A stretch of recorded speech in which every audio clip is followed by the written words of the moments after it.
आणि आता बातम्या पाहूयात सविस्तर। मराठा आरक्षणाच्या मुद्द्यावरून मनोज जरांगे आणि मंत्री छगन भुजबळ यांच्यामध्ये रंगलेल्या वादाला नवीन वळण लागलंय। आरक्षणाच्या अभावी मराठ्यांना लायकी नसलेल्या लोकांच्या हाताखाली काम करावं लागत असल्याचं वक्तव्य जरांगे पाटील यांनी केलं होतं। यावरून भुजबळ यांनी जरांगे यांना चांगलंच डिवचलं। तर भविष्यात या वक्तव्यावरून कोंडी टाळण्यासाठी जरांगे यांनी अखेर आपला तो शब्द मागे घेतलाय।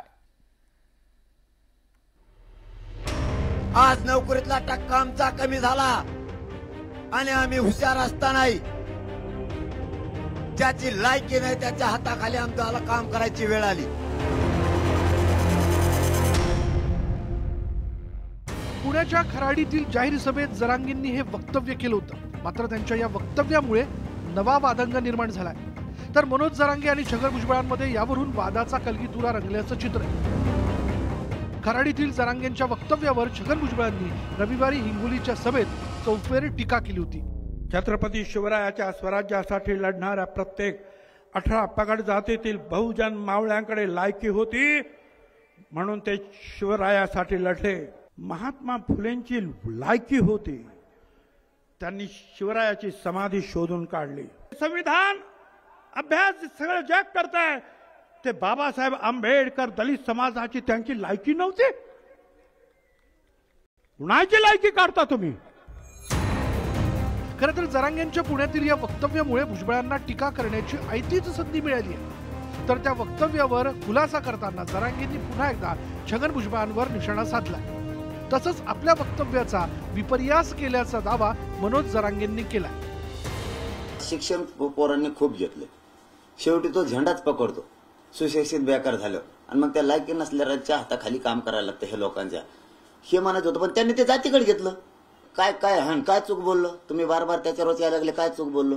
आमचे लोक सुशिक्षित बेकार झालेत, त्यांचे हाल व्हायला लागले। फक्त ते त्याला जाती रंग देऊ नका, मान्य आहे का नाही? लायकीच्या वक्तव्यावरून जरांगे काहीसे बॅकफुटवर गेल्याचं पाहायला मिळतंय। तर छगन भुजबळांनी पुन्हा एकदा जरांगेंना याच मुद्द्यावरून डिवचलंय।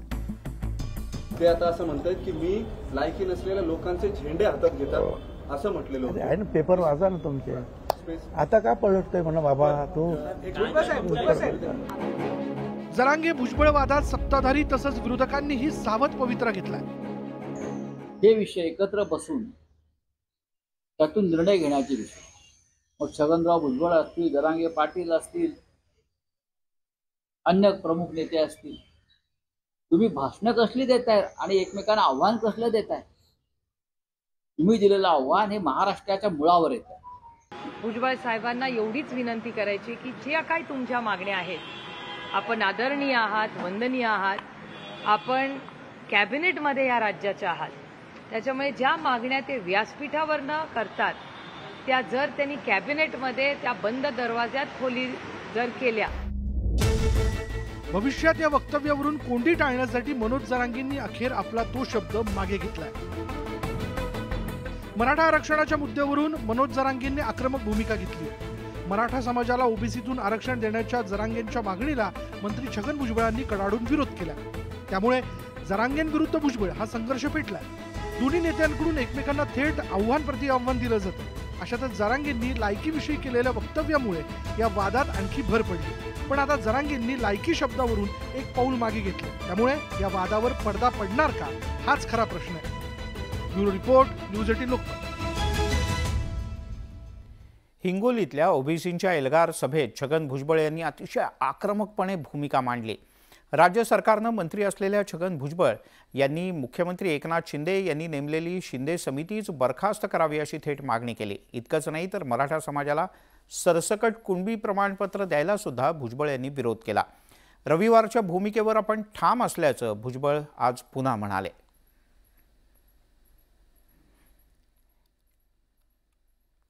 शिंदे समिती आपण जी निर्माण केली, सांगण्यात आलंय सुप्रीम कोर्टाकडून मराठा समाज मागास नाही, मग ही शिंदे समिती ताबडतोब रद्द करा, यांना काही अधिकार नाही। ते होतच नसतं। आमचं रद्द झालं की तुमचं सगळं ऑटोमॅटिक रद्द होईल। मग ऑटोमॅटिक हे म्हणजे काय, मी असं इशारा नाही येऊ, कारण आमच्या शासकीय नोंदी आहेत, तुमच्या नोंदी फिंदी काहीच नाहीत। मग तुम्हाला कसं काय घेतलं मग ओबीसी?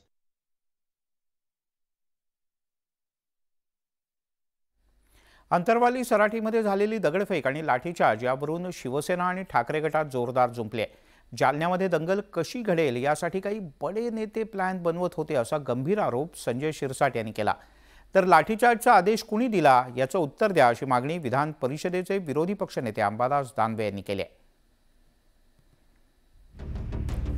अंतरवाली सराटीमध्ये झालेल्या लाठीचार्जवरून सुरू झालेलं राजकारण दिवसेंदिवस भीषण होत चाललंय. अंतरवाली सराटीत लाठीचार्ज झाल्यानंतर तातडीनं गेलेल्या नेत्यांवर संजय शिरसाट यांनी प्रश्नचिन्ह उपस्थित केलं. राज्यात दंगली घडवून सरकार बदनाम करण्यासाठी प्रयत्न केला गेला आणि त्यामुळेच सरकारनं मुख्य सूत्रधार शोधले पाहिजेत अशी मागणी शिरसाट यांनी केली. दंगलीच्या मागे संजय राऊत राष्ट्रवादीचे युवा नेते आणि माजी मंत्री आहेत का असा प्रश्न करत तपासामध्ये सर्व काही उघड होईल अशी अपेक्षाही त्यांनी व्यक्त केली. जे त्यांची सभा पूर्वी होती म्हणून ते जालन्याच्या गेस्ट हाऊसमध्ये बसले होते. त्याच पक्षाचे एक माजी मंत्री तिथं होते आणि त्यांनी केलेला तो सगळा डाव होता. ते आता सर्व स्पष्ट होत चाललेलं चित्र स्पष्ट होत चाललेलं आहे. पोलीस तपासामध्ये आलेलं आहे आणि म्हणून अंतरवालीमध्ये घडलेली घटना ही गुंडाकरवी केलेली दंगल याला जे जबाबदार आहेत त्यांच्यावर कारवाई झाली पाहिजे. हिवाळी अधिवेशनात या दंगली संदर्भात आवाज उठवणार असून पुरावे मांडणार असल्याचं संजय शिरसाट यांनी म्हटलंय. महाराष्ट्र एकीकडे प्रगतीच्या दिशेने चाललाय, प्रगतीची वाटचाल करतोय. त्यावेळेला ज्यांनी अनेक वर्ष जातीमध्ये तेढ निर्माण करायचा प्रयत्न केला त्यांनीच ही दंगल घडवली. म्हणून त्यांच्यावर कारवाई ही झाली पाहिजे. या संदर्भामध्ये या अधिवेशनामध्ये जोरकसपणे आम्ही आवाज उठवणार आहोत. संजय शिरसाट यांनी ठाकरे गट आणि राष्ट्रवादी काँग्रेसच्या नेत्यांना थेट आरोपीच्या पिंजऱ्यात उभं केलंय. शिवसेना ठाकरे गटाचे नेते आणि विधान परिषदेतील विरोधी पक्षनेते अंबादास दानवे यांनी संजय शिरसाट यांच्यावर जोरदार हल्ला चढवला. मुख्यमंत्री एकनाथ शिंदे मराठ्यांनाच उचकारतात तर उपमुख्यमंत्री देवेंद्र फडणवीस ओबीसींनाच उचकारण्याचं राजकारण करतात असा हल्लाबोल दानवे यांनी केलाय. दंगलीमागे सरकारचाच हात असल्याचा गंभीर आरोप सुद्धा त्यांनी केला. सरकारमधले मंत्री बोलतात, छगन भुजबळ म्हणतात रक्ताचे पाठ वाहतील, हे वाहतील याचं समर्थन करता तुम्ही आणि मराठा समाजाला बदनाम करता. 4 लोक असतील फोटो सगळ्याबरोबर काढत असतात, अशा लोक म्हणतात ते काय उबाठाचे शिवसेनेचे. शिवसेना असं काय, शिवसेना जे करेल ते समोर करेल, समोर करेल. शिवसेने घाबरणार नाही कोणाला. जेव्हा दंगल करायची गरज पडेल, काय करायचे हातात शस्त्र घ्यायची त्या दिवशी शिवसैनिक हातात शस्त्रसुद्धा घेईल. अंतरवाली सराटीत लाठीचार्जवरून सुरू झालेलं राजकारण काही थांबत नाहीये. जोपर्यंत आरक्षणाचा तिढा सुटत नाही तोपर्यंत दोन्ही बाजूकडून हा मुद्दा असाच पेटलेला राहील हे स्पष्ट आहे. Bureau report, news 18 Lokmat. Maratha आरक्षणाच्या मुद्द्यावरून मनोज जरांगे आणि मंत्री छगन भुजबळ यांच्यात चांगलाच वाद पेटलाय. ओबीसीतून मराठ्यांना आरक्षण देण्याची मागणी जरांगे यांनी केली आहे तर ओबीसी आरक्षणाला धक्का न लावता मराठ्यांना आरक्षण देण्याची भुजबळ यांची भूमिका आहे. हा वाद चिघळत जात असतानाच मुख्यमंत्री एकनाथ शिंदे यांनी भुजबळ यांच्या भूमिकेची ठामपणे पाठराखण केली.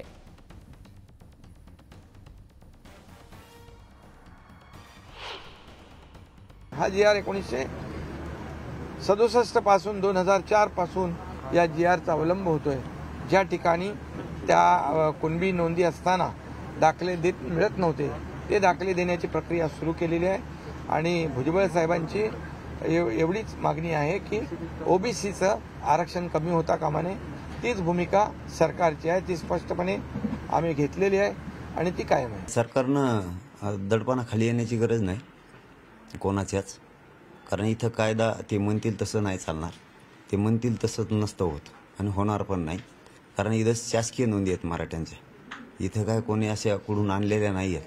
महाराष्ट्रातल्या सगळ्या मराठ्यांच्या गावागावातल्या नोंदी सरकारनं शोधणं आवश्यक आहे आणि मराठा समाजाला आरक्षण देणं ओबीसीतून आवश्यक आहे. कारण नोंदी ओबीसी आरक्षणातल्या, त्यामुळं मराठ्यांना ओबीसीतच आरक्षण मिळणार यात काही शंका नाही. ते काहीही म्हणू द्या, मराठ्यांना 24 डिसेंबरपर्यंत महाराष्ट्रातल्या सगळ्या मराठ्यांना आरक्षण मिळणार हे तुम्हाला मी 100% खात्रीनं सांगतो. बहुतेक आज त्यांचं एकमतच झालंय वाटतं.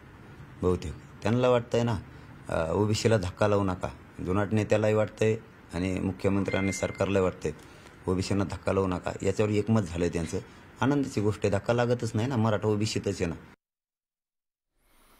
आनंद दिघे यांच्या जीवनावर आधारित धर्मवीर सिनेमाचा सिक्वेल येऊ घातलाय। सोमवारी मुख्यमंत्री एकनाथ शिंदे यांच्या उपस्थितीत या सिनेमाचा मुहूर्त पार पडला। या सिनेमाच्या निमित्तानं ठाकरे आणि शिंदेंच्या नेतृत्वातील शिवसेनेत शाब्दिक युद्ध सुद्धा रंगल्याचं पाहायला मिळालं। खासदार संजय राऊत यांनी यावरून मुख्यमंत्र्यांवर जोरदार शरसंधान केलंय। स्वतःच्या राजकारणासाठी मुख्यमंत्री शिंदे यांच्याकडून आनंद दिघे यांच्या नावाचा वापर केला जात असल्याचा आरोप संजय राऊत यांनी केलाय।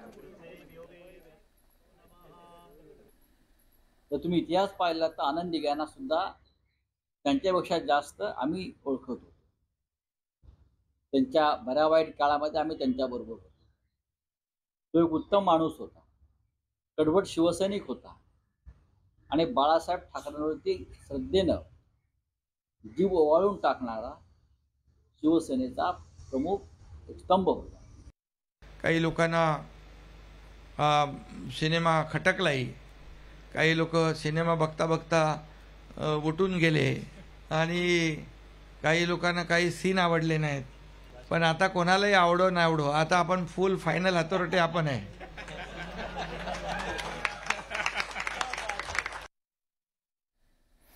दीपक केसरकर यांनी नारायण राणे यांच्या निवासस्थानी जाऊन त्यांना पुष्पगुच्छ देत त्यांची भेट घेतली। कणकवलीच्या नारायण राणे यांच्या निवासस्थानी या दोन्ही नेत्यांमध्ये भेट झाली। सिंधुदुर्ग जिल्ह्यातल्या डीएड बेरोजगार युवकांच्या प्रश्नांसोबत इतरही विषयांवर या दोन्ही नेत्यांमध्ये बंद दाराआड सुमारे तासभरापेक्षा जास्त काळ चर्चा झाली। आमच्यात वैयक्तिक नव्हे तर राजकीय संघर्ष होता असं केसरकर यांनी सांगितलं। राजकीय चर्चेपेक्षा मी राणेसाहेबांचं दुसरं घर मुंबईला सुद्धा आहे। गणपतीला सुद्धा मी राणेसाहेबांच्याकडे गेलेलो होतो आणि त्याच्यामुळे तुमच्या जे मनामध्ये असतं तसं काही नाही। आम्ही दोघांनी पूर्वीच एकदा जाहीर केलेलं होतं, आपल्याला आठवत असेल की जिल्ह्याच्या विकासाच्या संदर्भात आम्ही दोघं एकत्र काम करणार आणि त्यांच्याबद्दल जो आदर पूर्वी होता आजसुद्धा तसाच आदर आहे आणि त्याच्यामुळे केवळ भेट होत नसल्यामुळे काही गैरसमज होऊ नये। वैयक्तिक केसरकर राणे असा संघर्ष आम्ही कधी केला नाही। एखादं काम जिल्ह्यातलं होण्याच्या दृष्टीने आम्ही संघर्ष, वेगवेगळे पक्ष असल्यामुळे तो फक्त वैचारिक असेल, हात वारे शारीरिक नसेल। राज्यावर पुन्हा एकदा अवकाळीचं संकट कोसळलंय। महाराष्ट्रातल्या अनेक भागात मागच्या 2 दिवसात अवकाळी पावसासह जबरदस्त गारपीट झाली। अवकाळी पावसामुळे राज्यात विदर्भ, मराठवाडा, उत्तर महाराष्ट्रातल्या रब्बी पिकांचं खूप नुकसान झालंय। बळीराजा हतबल आहे। अवकाळीच्यामुळे नुकसान झालेल्या बळीराजाची नजर आता सरकारच्या मदतीकडे लागली आहे।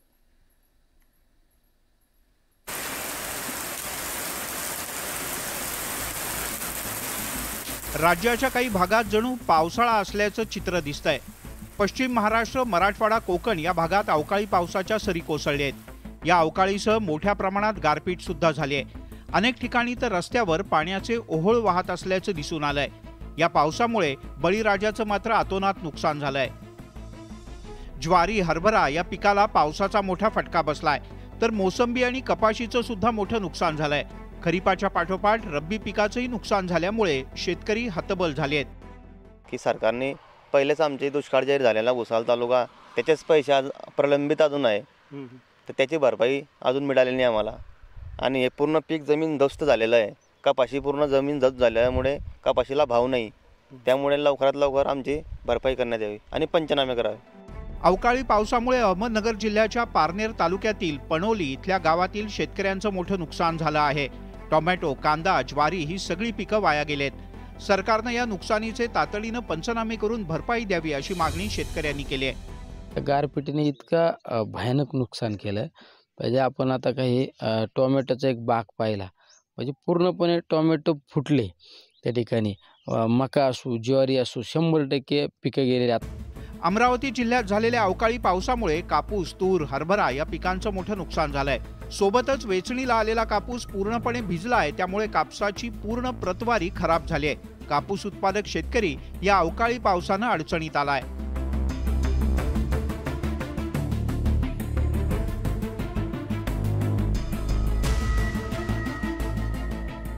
तिकडे जळगावात पावसानं थैमान घातलंय। वादळी वाऱ्यासह आलेल्या पावसामुळे जिल्ह्यातील हजारो हेक्टरवरच्या कपाशीचं पीक आडवं झालंय। गारपिटीसह आलेल्या पावसानं कांदा आणि तूर पिकाला सुद्धा मोठा फटका बसलाय। काल रात्री आमच्याकडे अतिशय मोठ्या प्रमाणात काल रात्रीपासून पाणी पडत आहे। शेतकऱ्यांचं मोठ्या प्रमाणात नुकसान होत आहे। आज कपाशी खाली आडवी पडली, आता तोंडाशी आलेला घास आमचा वाया जातोय। तरी सरकारला मी सांगतो की त्यांनी लवकरात लवकर पंचनामे करावे। आणि नंदुरबार जिल्ह्यात कालपासून सुरू असलेल्या अवकाळी पावसानं शेतकऱ्यांच्या पिकाचं मोठं नुकसान झालं। नवापूर तालुक्यात देवलीपाडा इथल्या एका शेतकऱ्यानं कापून ठेवलेलं भाताचं पीक पावसाच्या तडाख्यात सापडलं आणि पूर्णपणे भिजून गेलं।